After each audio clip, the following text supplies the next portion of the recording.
Hey, what's up to y'all supervisors, to y'all managers working at the various stores, warehouses, gas stations, convenience stores.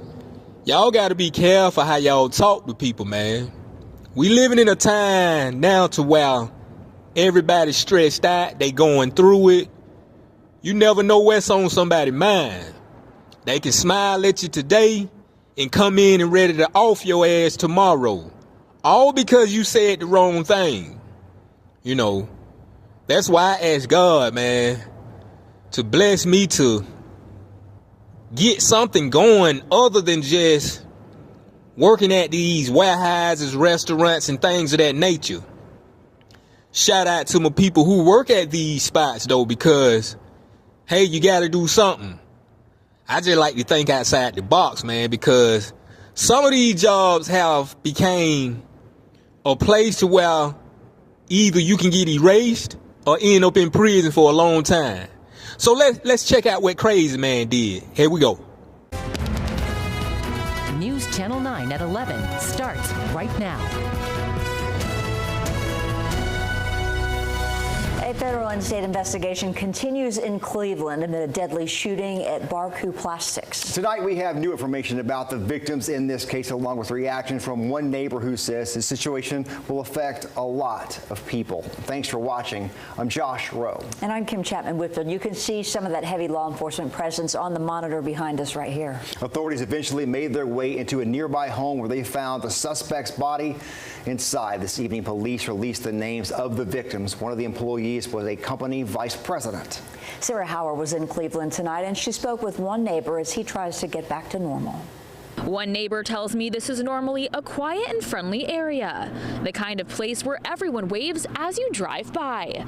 But he says he was shocked to learn that the man police say is responsible for the deaths of two of his supervisors lived right here in this house behind him. I've never seen so many law enforcement people. Joshua Scott has lived on Samples Chapel Road for nearly 6 years. It's pretty stunned, especially, knowing that the person was, from this neighborhood.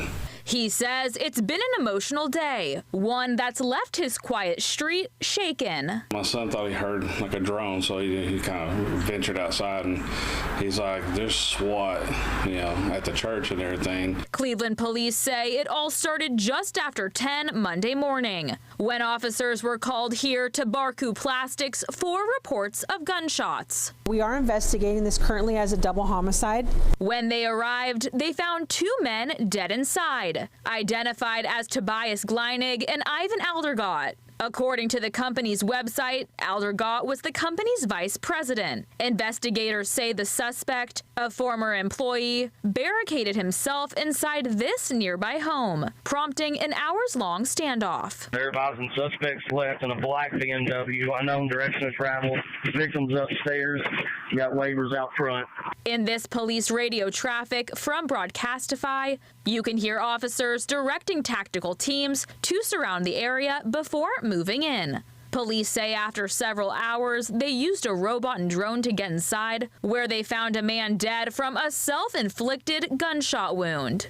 Scott says it's a tragedy his community will never forget. There's going to be a lot of people affected by it, and in the neighborhood itself. In Bradley County, Sarah Howard, News Channel 9. Okay, from the looks of it, they didn't give that much detail, so I'm just gonna go off top of the dome. Y'all know how it is. Y'all have these crazy white folks. They be at these jobs 25, 30 years, and then you have these guys who's a supervisor, but it's like soon as they made supervisor, they just turned into a piece of shit. And probably laid him off. And then not just only laid him off, but they talk shit with laying him off. You know what I'm saying? So there it is. He already probably was going through it. And then you lay him off, then you gonna talk shit. And he came back up there and stretched him out. And I think he even stretched his own self out. You know what I'm saying? That's what they do. You know what I'm saying? I'm assuming all of them were white guys.